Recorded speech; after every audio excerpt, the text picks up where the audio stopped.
Rotarian doctor K ஸ்ரீனிவாசனின் இனிய தீபாவளி நல்வாழ்த்துக்கள்.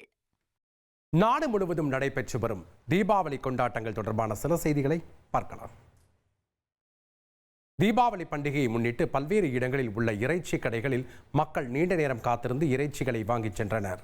கோவை ராமநாதபுரம் பகுதியில் தீபாவளி பண்டிகையை முன்னிட்டு இறைச்சி விற்பனை அமோகமாக நடைபெற்றது. நீண்ட வரிசையில் காத்திருந்த மக்கள் ஆடு, கோழி இறைச்சிகளை வாங்கிச் சென்றனர். தீபாவளி நாளில் பட்டாசுக்கு அடுத்தபடியாக இறைச்சி உணவு முக்கியம் அங்கம் வகிப்பதாக அசைவ பிரியர்கள் தெரிவித்தனர். தேனி மாவட்டம் ஆண்டிப்பட்டி அருகே உள்ள கன்னியப்பிள்ளைப்பட்டி இறைச்சி சந்தையில் தீபாவளி பண்டிகையை முன்னிட்டு மக்கள் கூட்டம் அலைமோதியது. மீன், கோழி இறைச்சிகள் குறைந்த விலையில் கிடைக்கும் என்பதால் நீண்ட நேரம் காத்திருந்து மீன்களை வாங்கிச் சென்றனர். திருவண்ணாமலை மாவட்டம் வந்தவாசியில் இறைச்சி விற்பனை அமோகமாக நடைபெற்றதால் இறைச்சி வியாபாரிகள் பெரும் மகிழ்ச்சி அடைந்தனர். அச்சரப்பாக்கம் சாலை மற்றும் கோட்டை மூலை உள்ளிட்ட பகுதிகளில் ஒரே நேரத்தில் இறைச்சிகள் வாங்க மக்கள் குவிந்ததால் போக்குவரத்து பாதிக்கப்பட்டது.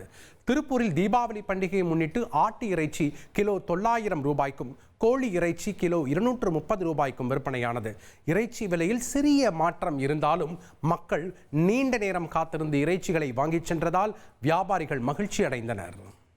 ரொட்டேரியன் டாக்டர் கே ஸ்ரீனிவாசனின் இனிய தீபாவளி நல்வாழ்த்துக்கள்.